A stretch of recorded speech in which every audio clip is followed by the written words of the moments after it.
Dr.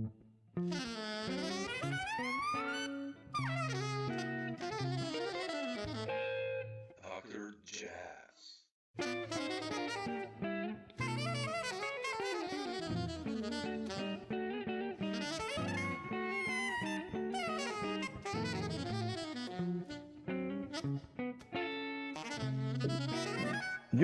I'll just jump in. I just listened today to the new one that you did with the WDR big band, and I know Toots Thielemans did something similar years ago.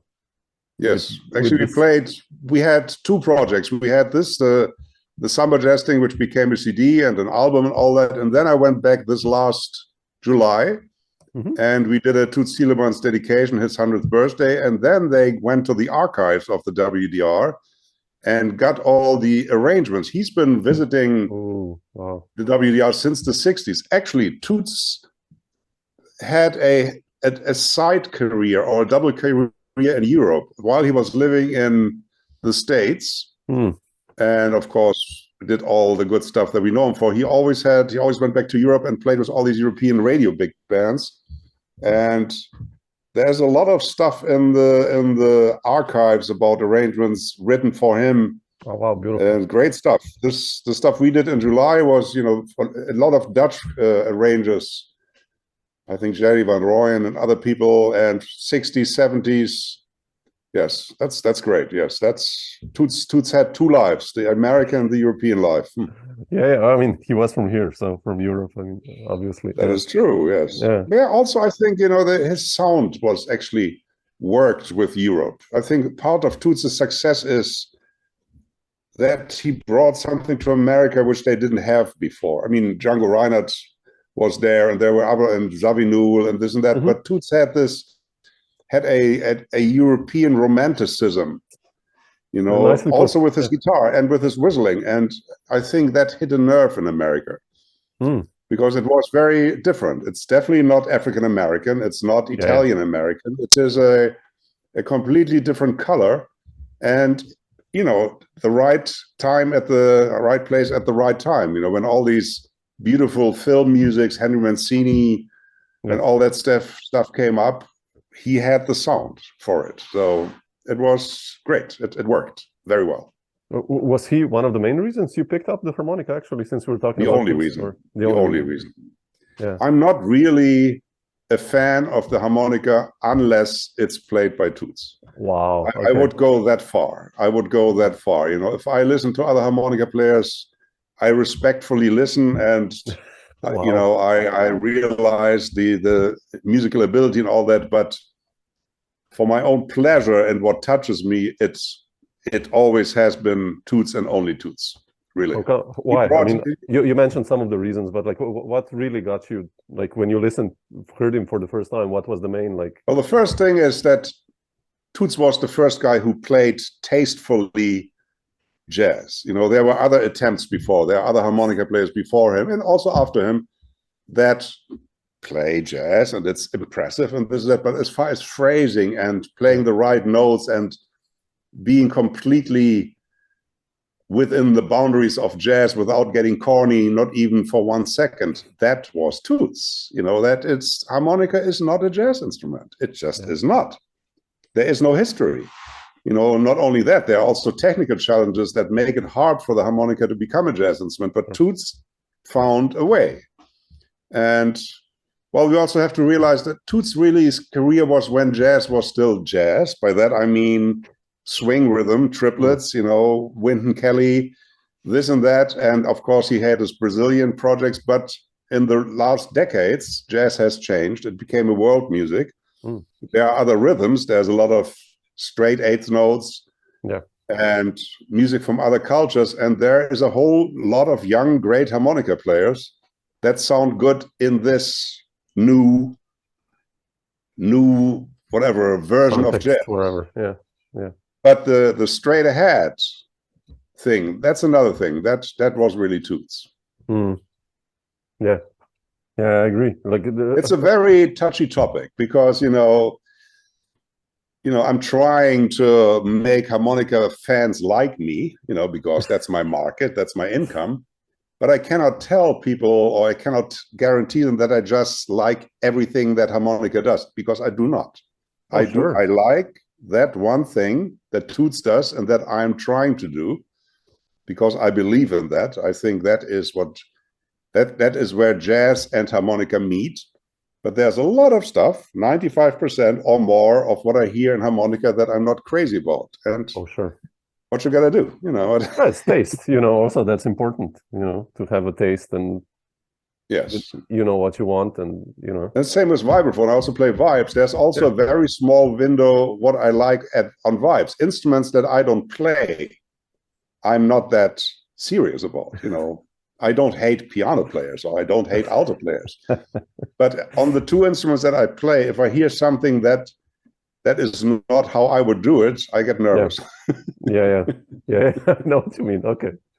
Yeah, it's the same with me on guitar, I guess. Yeah, it's like you're more. I think your own instrument it's like a marriage, you know. You are very sensitive to certain things. You overreact to certain things because it's very close.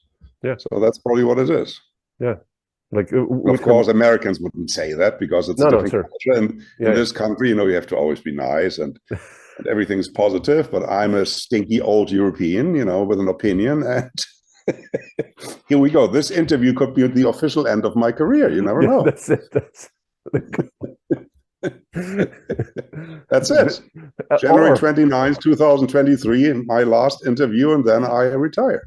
Or this will go like really viral, you know, like all like that. They will cut this 7 seconds out, and it will be like, man. That's all that works too. Yeah, let's see. Yeah. Let's see, like provocative, yeah. But I just returned to this, you know, Samba Jazz Odyssey. Like, how was it for you to work with a big band? You know, harmonica is such a fragile instrument, and to have this power behind you or on the sides, like, I mean, first of all, it's all about separation, acoustic separation. First of all, this was done in the heights of the pandemic. We recorded that in October 2020. So that was like 6 months before the first vaccine. So everything was still mask on, and the trumpet section, they were sitting like 6 feet apart, and not everybody was in the studio at the same time. So this was a special thing. But in general, if I record with anybody, I would like to be in a vocal booth. You know, there are two ways how to record harmonica. One thing is you use the live setup, which means you have a microphone in your hand and have the harmonica, and then you play. That's what you do live. In the studio, you can do that too. But you get a much warmer sound if you actually use a big old Neumann that is like a foot away from the harmonica.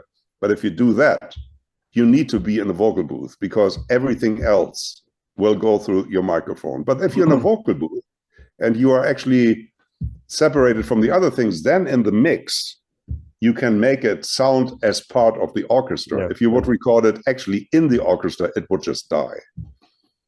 It's not an orchestral instrument. It is a very low volume, very soft little solo instrument. You know, it's not an orchestral instrument. You cannot put it in the middle of something without amplification. It wouldn't work. Yeah, but you know, that's what I do. And if you listen to Toots' career, he started in the 50s, his recordings with Benny Goodman and George Shearing, and that sounded all good. And then he had his things in the 60s. But then in the 70s, recording technology changed. All of a sudden, you had the great reverb. You know, if you listen to recordings as of the 70s, CTI and upward, for instance, all of a sudden the sound is completely different. It's like another dimension. And that's also when Toots started to really sound good. Before that, he sounded impressive, but not necessarily great, because the sound wasn't there yet. Not by his fault, but because the technology couldn't catch it. But as of the 70s, everything you like about harmonica, the reverb and the romanticism, that came up in those days. So harmonica is a challenge. To make it sound as part of the band, you have to give it a lot of help. You really do. Yeah, it's heavy. It's I played quite a lot with Howard Levy. You know, he plays the diatonic harmonica, but I remember on concerts he really needed, you know, monitors, reverb, just to make it make just yourself to not feel get comfortable. depressed, Yeah. basically. Exactly. I'm serious, you know. No, I mean, I I know. play harmonica because I love that particular sound. But if you don't get that, if you don't have the reverb, and if the sound engineer isn't sympathetic to your ideas, and it can get very depressing, you know. It's just, if the sound isn't there, I might as well play alto saxophone or something else. Absolutely, yeah, I agree. It's like guitarists, you know, we all have reverb. If you take out that, it's like really dry, and I know what you mean exactly. I mean, it's yeah. But with this new big band record, you kind of selected some of your greatest hits, I'll put it like that. Many of your really cool tunes, as much as I know, you know, I have quite some albums of you, and like you mentioned romanticism so many times now since we started, and there is something in that also in the way you write, the way you compose melodies and harmony. Yes, I think so. Yeah, how do you process when you write a tune, like It's A how Night I in hear Jakarta, music. let's say, A Night in Jakarta? How did you write it, or? It's always the same thing. I go to a piano, Okay. I fumble around, play a little whatever, absent-mindedly, a couple of things, and then something pops up. Okay. Something pops up. Could be a two-note phrase over a chord. Yeah. And then the journey begins. And then over hours and over days, sometimes over weeks, I come back and make it into a song. That's the process how I write. I write at the piano. I'm not Mozart. I'm not sitting at the desk and hear everything internally. And also, I'm not like Mozart, who can hear a symphony and just has to write it down. Okay. My stuff progresses. It starts with something and it becomes a tune. What I do have, the one talent that I do have, I have a shit filter, also known as good taste. You know, like that. if the tune doesn't have a whatever, a flow and a logic to it, and it just kind of goes along, I wouldn't use it. I know when something is good. That I do know. It takes a while to get there, but I know when it's there. Yeah. And as far as the romanticism, that is how I hear music. You know, when I am listening to music, if I'm in the car and I put on what I like, it will be Milt Jackson, Wes Montgomery, Wynton Kelly, Chet Baker, Toots. It's always the same stuff. Nice chords, nice swing, nice melodies, because that is Jobim, you know, anything Brazilian, for instance. Or the great film melodies, or Frank Sinatra, for God's sake, the best of them all. Yeah. It's just how I hear music. You know, I'm not terribly interested in cutting edge, new adventurous jazz because I don't hear the romantic side in it. If it doesn't touch me, I can watch Netflix, you know, and it's just, I'm not here to change the world or to push the limits of jazz. Not at all, man. Don't call me for projects like that. I just want to play something beautiful that touches people, especially non-musicians, because musicians, they're looking for something else. Musicians looking for, it's like an Olympic idea. He can do that, man. They're looking for that kind of thing. I know what you mean. The general audience, either it reaches them or it doesn't. And that is when you know you're doing something right. If you walk into a club where there's just general people that happen to be there for whatever reason, and you catch them, and you know when you do, mission accomplished. Yeah. Jazz musicians hear stuff different. They want to be impressed. Yeah. Yeah, I agree. It's like many times if you go to complex music, like someone playing 11/7, whatever. Yes. It's going to be mostly jazz musicians there analyzing. Yes. Like, there was something on Facebook the other day, something interesting that Branford Marsalis started about losing the audience and playing for the audience. And I forgot exactly how it went, but I completely got the message. You know, it's just, if you don't, first of all, jazz started as that. You know, it started in the whorehouses in New Orleans to entertain customers. Yeah. And it was like that until I'd say the 50s or the end of the 50s. You know, the swing era and all that was all entertainment. Even Art Tatum with his shops, it's all entertainment. And it changed.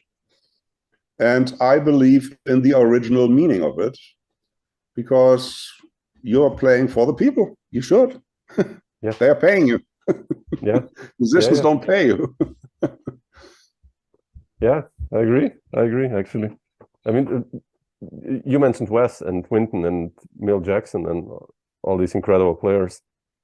You know, you coming from Germany, what were these the guys? I mean, Germany always had like quite strong radio jazz tradition, you know, still nowadays, you know, there's like I don't know why me from Germany comes up with this taste. It's a very un-German taste. You when know, did this happen? There's no explanation. How did it happen? I mean, Yeah, did you hear it somewhere? I mean, when did you hear it or where? Well, I believe, first of all, that it was inside me.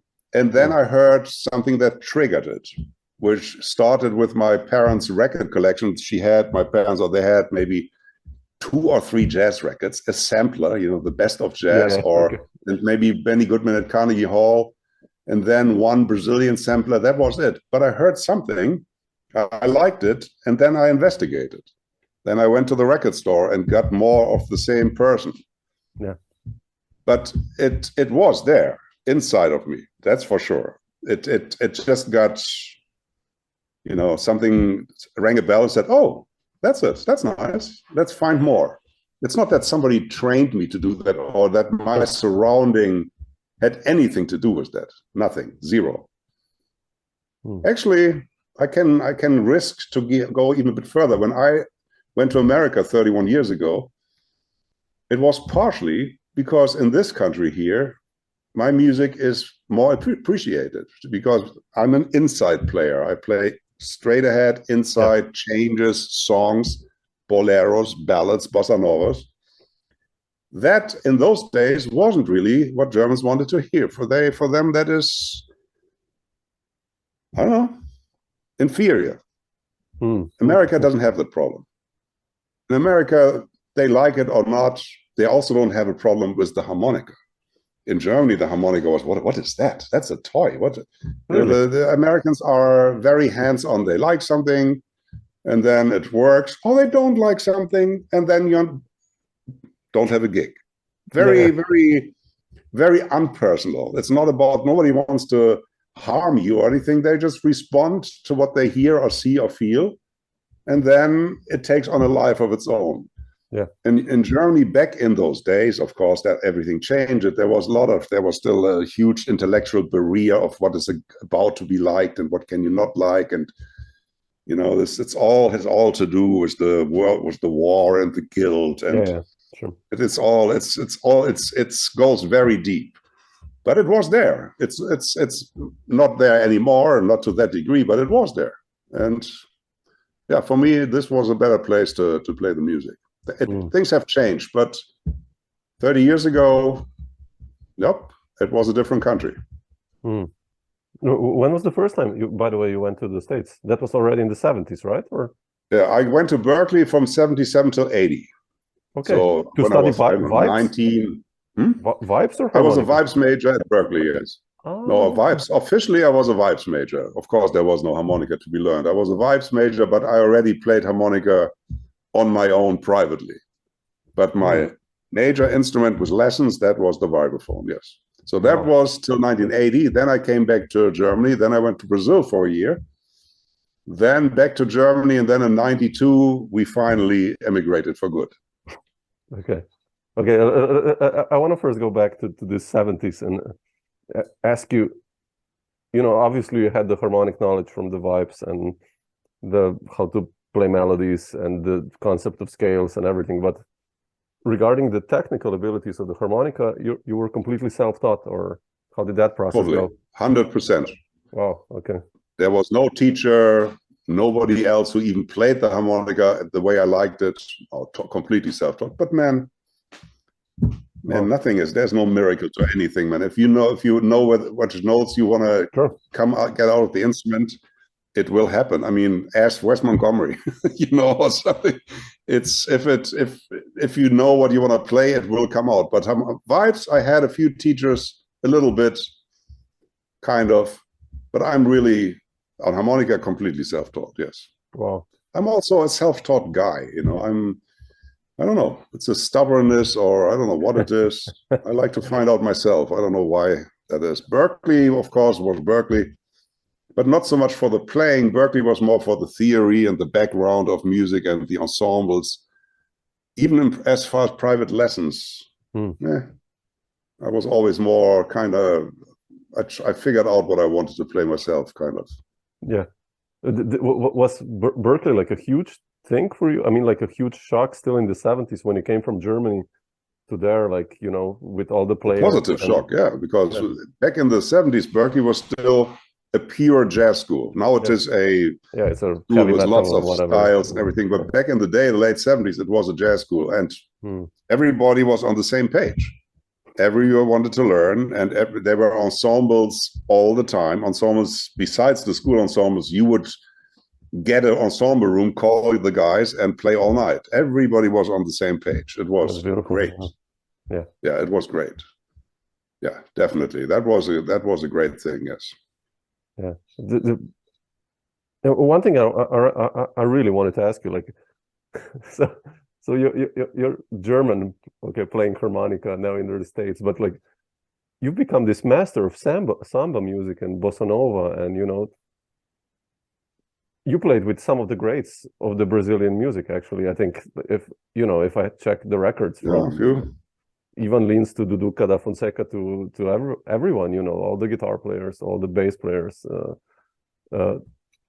Where does this moment, like you said, you know, you had the jazz in you in a sense, you just had to investigate it. Where does this love for the Brazilian music come from? And this same thing, it probably was there already, and then I heard it and I joined the club pretty much. I mean, also, it's a great home for the harmonica, you know. Perfect. The vibes in jazz is great. Harmonica in jazz is a problem. You really need a special setting, you know, you need a very sympathetic band and the right material. And Brazilian music always sounds good on harmonica. There's nothing in Brazilian music that I can imagine that wouldn't sound good on harmonica. That is not the case in jazz. So that was one reason. It was just a present for my instrument. Yeah. But then again, what I like in jazz is the same thing I like in Brazilian music. The great songs, great melodies, a nice groove. Yeah, well, you know, Brazilian music is very pleasant in a positive way. You know, it never hurts you. It never, you know, even Hermeto, when he goes out to lunch, you can't take the beauty out of it. I don't know why that is. Right. Even when Hermeto takes his pigs and rubs their belly and whatever he does there is still a major 7 chord in the background somewhere. You know, it's weird, but it is. Yeah. So that's one of the reasons. Yeah. But why Brazilian music and jazz to a guy from Hamburg, Germany? There is no explanation other than it must have been inside of me already. Yeah. It just had to be provoked to come out, I guess, because I don't see a reason. There was nobody around me who was interested in the same things. Yeah. Or who was doing the same things. In Germany, the scene when I grew up was Dixieland jazz. You know, New Orleans jazz, When the Saints Go Marching In, and not even very well played. That was kind of the jazz, the popular jazz. And then, of course, they were visiting jazz stars. I checked them out, but a jazz star comes and goes. You know, he's gone the next day. It's not part of the scene. Brazilian music even less. I mean, that was really rare. Yeah. When you went to Brazil, how was that like? How were you accepted, and how did you learn? When I went to Brazil, I didn't really speak Portuguese yet. I learned it later, but when I went there in '92, I did not. So that was a problem, because in those days, not many Brazilian musicians or Brazilians in general spoke English. Later on that became more common, but in the early '80s, that was not the case. So there was a little bit of a problem. But then again, it's also a novelty. There's this guy from Germany and he plays. So, you know, I had a nice gig every Sunday night with the cats there, Osma Milito and everything. That was very nice. It was nice. It was great. I guess that they probably liked that I was interested and appreciated that I liked their music, and they were very nice. Yes. Yeah. It's yeah. I mean, the nature of the instrument, it makes complete sense for me, because it's so, you know, they always played melodicas also in Brazilian music a lot. So it's Yes. the vibe of the instrument. It's so this And accordion too. Lots of accordion. of course. Yeah. So, Yes. but how did you make then all these connections? You know, one comes to mind is like, I don't know, Claudio Roditi. He was one of the greats, and Yes. you connected with him and Paquito Claudio, also. Speaking of first of all, Latin Claudio music. Roditi lived in New York, Yeah, exactly. not in Brazil. That's a big thing. He was the king of New York-based samba jazz. He was like the guru. Yeah. Definitely. And he took me under his wing because I heard that we are on the same page. There's a bebopper who plays samba jazz. So he helped me out and introduced me. There was also a great samba jazz scene, and still is in New York. You know, you don't have to go to Brazil to hear samba jazz. That's not necessary. New York has it too.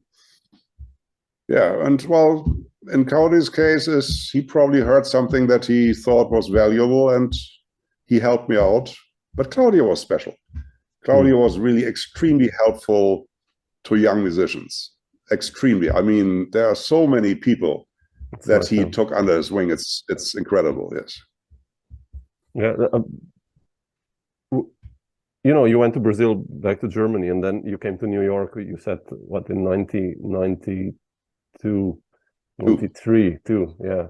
So how was the scene back then in New York, and what were your first gigs that you got, actually? I mean, your first connections in New York? Well, the reason I came to America is I had a recording contract with Concord Records that started while I was still in Germany, like in 80 and 91 or something. Oh, something how like did that happen?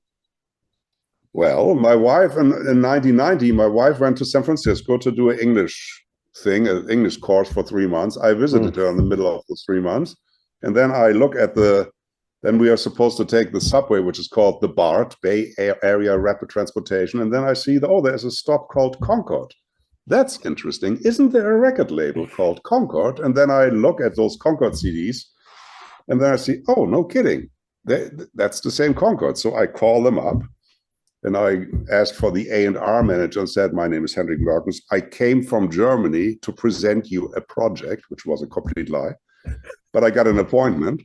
So I went out there. It was the BART, and I met Nick Phillips, who was the A&R guy, and I played him my previous recording.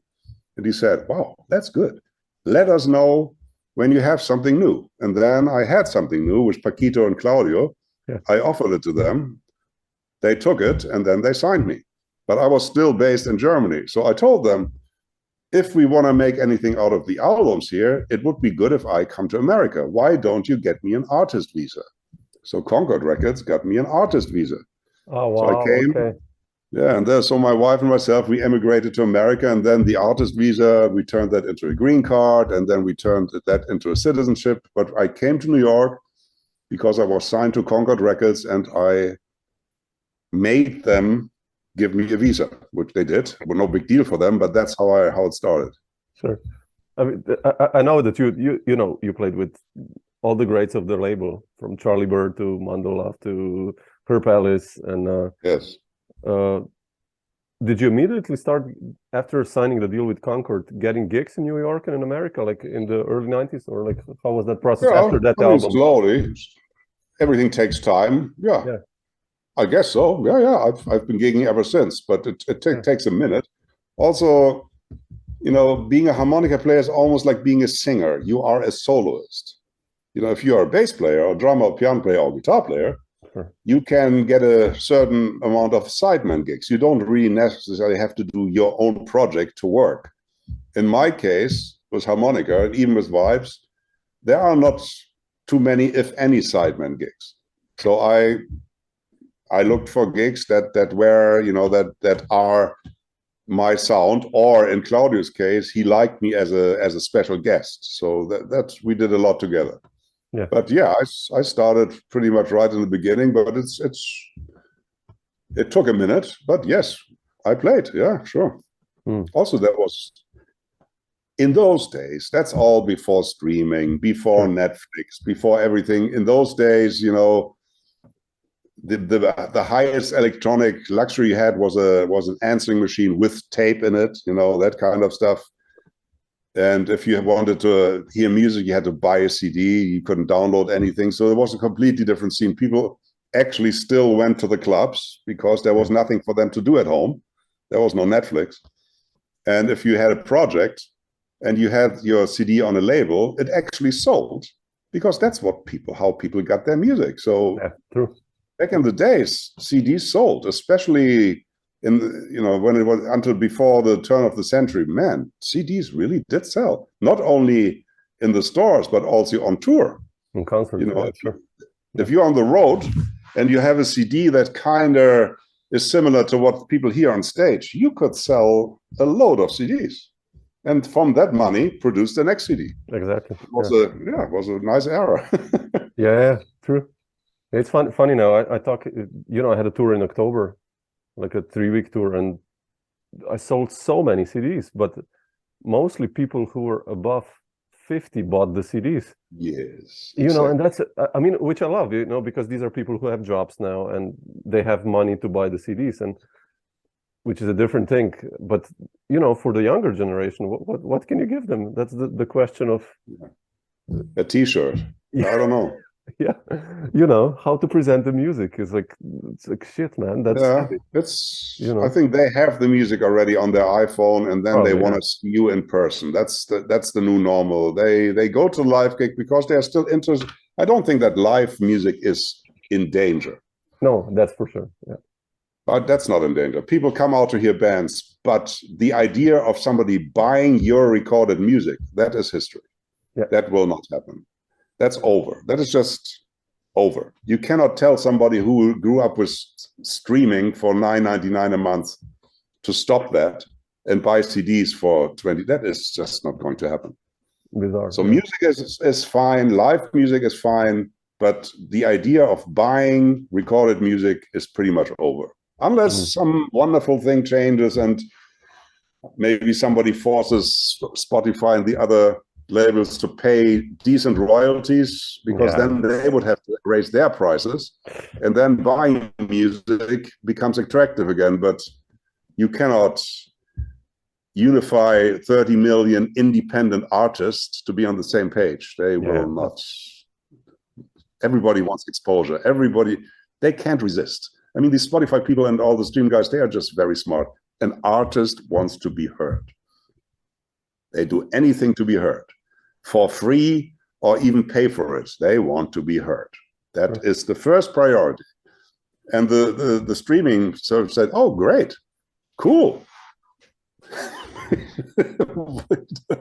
I mean, they have a different agenda. They are not artists; they are business people. But the artist wants to be heard. So it's like a gift of God for the streaming services. They will never complain. They will never take their music off Spotify. Oh, sure. Never, ever. Sure. Because then they are dead musically. So Spotify has us by the balls, as they say. Yeah, but I mean, there are, you're quite active also on Bandcamp, and I mean, I'm also, and many other artists are. I think there are other platforms like Bandcamp who offer a little bit better. A little bit.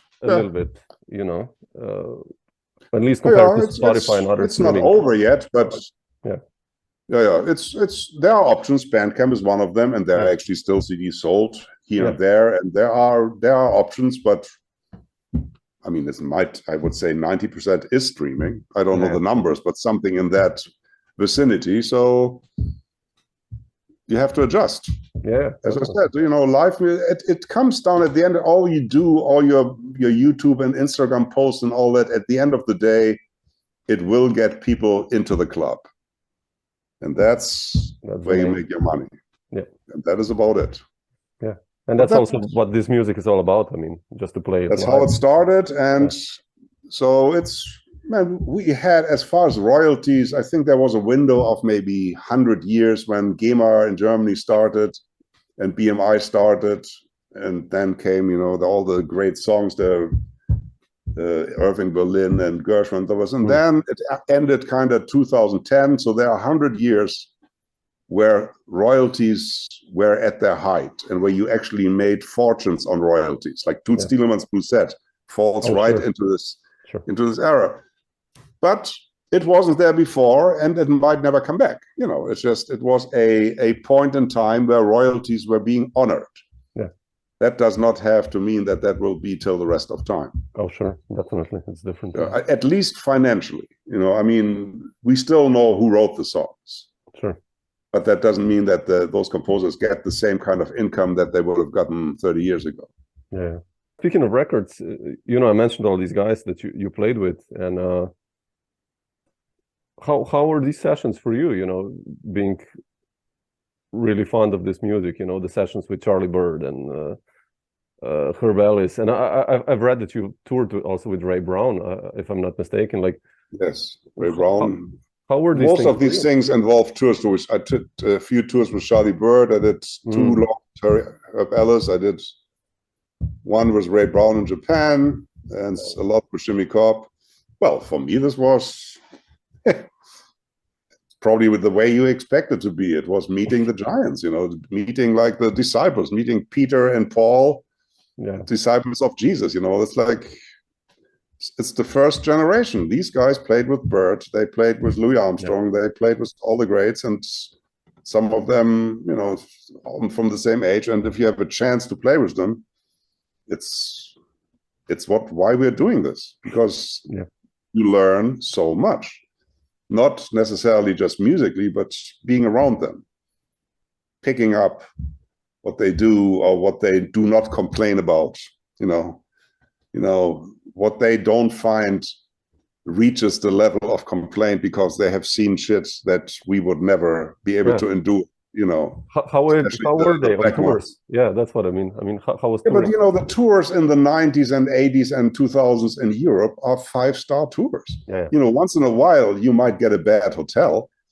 but man, everybody has a nice room, private bath and all that, and sometimes it's not perfect, but compared to what they've seen, what's there to complain? Oh, sure, you know, I mean, they've seen shit that I learned that, you know, I learned what meant as a black person touring the South, but by talking to them, and my jaw dropped. I couldn't believe those things, you know, but you know, then I investigated and somebody else told me the same thing, and I just said, Jesus Christ, because in Europe, we don't know about these things. You know, for us, American racism is like a interesting social phenomenon, you know, and we read about it and we immediately take the side of the African American because he's the victim and all that. In America, it's part of the culture, of the DNA. History. You know?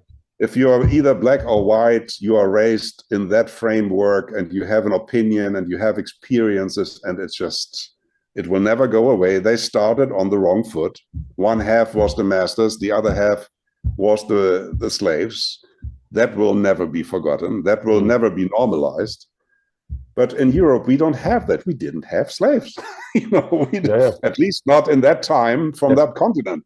So this is all part of my jazz education, understanding that, you know, what it meant for these guys to survive, and also what it means for a dude. If there's a talent, man, you better become a musician because it gets you out of the shit. You know, they don't have money to learn to be a doctor or to be an engineer. Either they are a busboy or they work at a deli or clean toilets, or they have a sport or music career or acting career, because that's one of the few things that really gets them out of their misery, because the chances weren't there back in the day. Yeah. So, and then they became privileged because they became those who had a better life. It still wasn't great, but it was better. And then, of course, if they survived long enough, then they became legends. Yeah. And then they go to Japan for $50,000 a night or something, you know, and stay in 10-star hotels or whatever, if they make it long enough. Yeah. And to still harvest those fruits. But, you know, 95% never got to that, but it was still better than the options, I guess. Was it like that with Ray when he went to Japan, that he was like hugely? No, Ray Brown was a really strong person, and Ray Brown was like, everybody respected Ray Brown. I mean, if Ray Brown walked into the room, he was the boss, just naturally, not because he would say anything nasty. He was just an unbelievable authority. He just had that thing. So I was just quiet, observing, happy when he talked to me, quiet when he didn't talk to me. It was, and that was a tour in Japan, which is not as close because you have like a gig, then you have 2 days off, you stay in a great hotel. Okay. The real tours were the ones in Germany on the bus, you know, one-nighters, and then 8 hours on the bus the next day. And that was with Herb Ellis and Jimmy Cobb and Charlie Bird and Herbie Mann and Mandelo and who else. Especially Herb Ellis handed out a lot of stories because he just, Oscar Peterson stories, Billie Holiday stories. Yeah, he played that role. Yeah. That's great. I mean, that wasn't even better than the playing, just hearing those stories, man. Yeah, I know what you mean. Getting background information of what actually happened, you know. You just hear the recording and then you understand all the stuff around it. And it's great. A privilege. Yeah. Coming to America and having the chance to play with these guys and hang with these guys is a huge privilege, definitely. Yeah, I'm always also happy when, you know, when the older generation shares stories. I played with Paul McCandless and, you know, Bob Moses and Ariel Thunders and all these guys who were like, and then sometimes they started talking and I was just like a small kid in a sandbox, like, oh man, give me, you know. Yeah, you just let them talk. You hope that they get in the mood to talk, and then all this information pops up. And it's great. Yeah, it's like, so beautiful, man. You hear all this, like you said, inside stuff, and it's great. It's amazing. It's part of the music, you know. Just learning the stuff on YouTube is not the same as actually playing gigs with these people or traveling with these people. Mostly the traveling. Yeah, the traveling. That's when you really understand stuff, man. I mean, I felt miserable that I complained about hotel when next to me Jimmy Cobb doesn't even feel what was wrong. He didn't even get what my problem was, because for him it was just way below the level of where he would say something. So then he said, "Oh, maybe that wasn't so important after all." When is the first time you played with Jimmy? Then on stage, you know, if you play a set and from one tune to another it takes too long because nobody knows what the next tune you want to play, then he gets pissed. He doesn't like that. Presentation. You're on stage. Do it now. Say, okay. Lessons. Yeah, that's how you learn. Yeah. When was the first time you played with Jimmy? Actually, Cobb, you seem to have like an amazing musical relationship. Yeah, with Jimmy, I played a bunch. The first thing was maybe, I don't know, 99, 2000, something like that. Okay. Yeah, and then we did a few tours, and we did 3 albums or 4 albums. But then he's also in New York, or he was. He's dead now, but we, you know, went to the clubs and just saw him.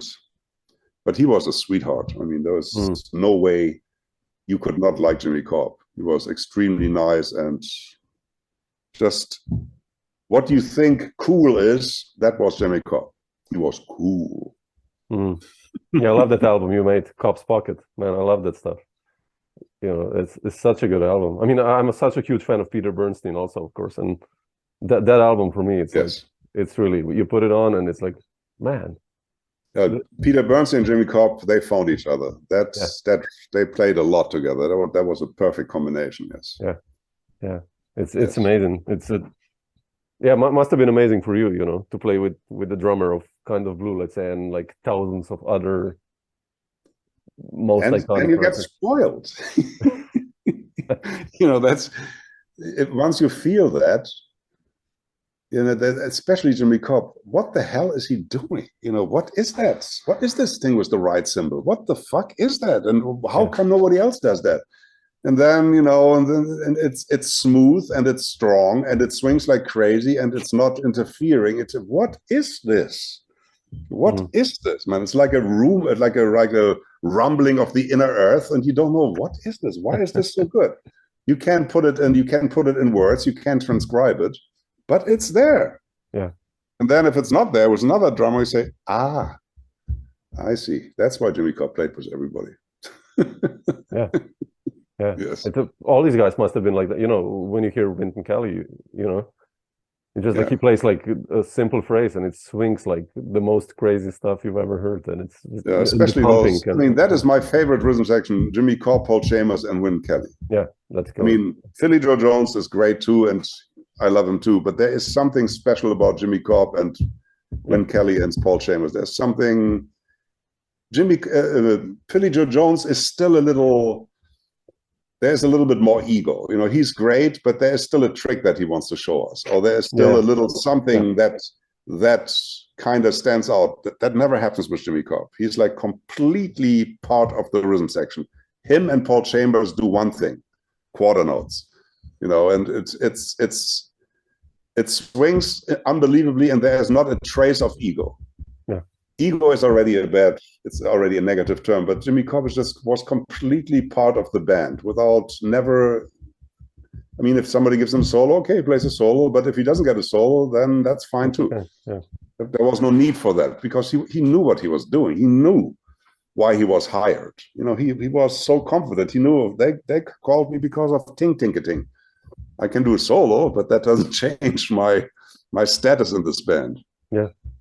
Did he ever talk about Paul and Wynton? Did you guys ever talk about it? Yeah, he talked about it. They were like a trio for years. They were playing together as the Wynton Kelly trio, and they played millions of recordings. Not long. I mean, Paul Chambers died soon, early on, but for a few years, they were playing together all the time. Yes. Yeah, that's incredible. You got to experience that. Many of the younger generation don't get to play with that generation anymore, since they're gone, more or less, you know. Well, first of all, the young generation has to show interest in this kind of jazz. They have to actually really love that Wynton Kelly, Paul Chambers thing. You know, not everybody loves that. You know, some people for some people, jazz starts with Michael Brecker, or starts with, I don't know, with the 80s, or Dave Liebman, something, which is all great. But if you don't love that stuff from the late 50s, early 60s, this kind of swing stuff, you will not make an effort to get into it. You know, I mean, I teach jazz history and I teach other things, and man, I don't let loose, man. I pump it into them, you know, listen to this, listen to that, listen to this. So at least they cannot say they never heard it. If they don't like it, that's on them. But I showed it to them. So that's my responsibility this is this, check this out, check them out with another drummer. Why does this and that? Is he before the beat, behind the beat? What's going on there? Until they say, oh. That still might not be their first priority later on. They still might go back and practice their odd meters, you know, peer pressure. But at least, you know, something the can is open then. They can put it back in the can. Yeah. No, I know what you mean. Also, you know, the guys are gone, you know. I mean, Sonny Rollins is still around, but he doesn't play anymore. Roy Haynes is around. Yeah. But basically, when I came in the early 90s, you could go to Bradley's and all these dudes would be there, you know, either drinking or playing. I mean, at least till the turn of the century, most of them were still around, and either Tommy they Flanagan, you know, all these piano players. All of them, and they socialized and they played, and there were lots of these little piano gigs in the city, and that could have been Hank Jones or I don't know what. Yeah, exactly.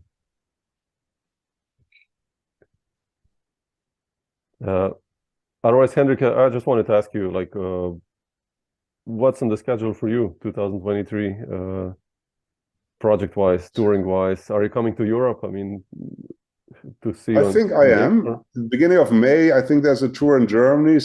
I haven't heard any news, but there is. Then in September, I'm going back to Hong Kong after 3 years of COVID isolation. There's another. I used to go to Hong Kong a lot before the pandemic. Oh. And then they had the world's strongest COVID restriction and killed live music completely. And now there's something happening again. What else am I doing? I just came from LA. I just had a nice series of concerts there. Oh, beautiful. Yeah, there's stuff happening. Local stuff around the area, some travels. Yeah. So stuff is happening. Keeping it busy.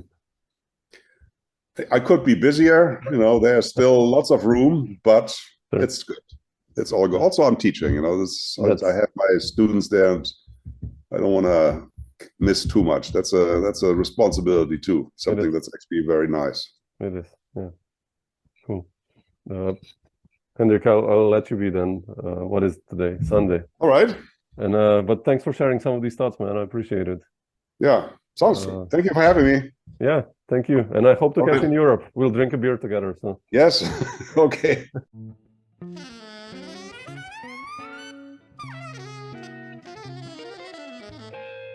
Dr. Jazz.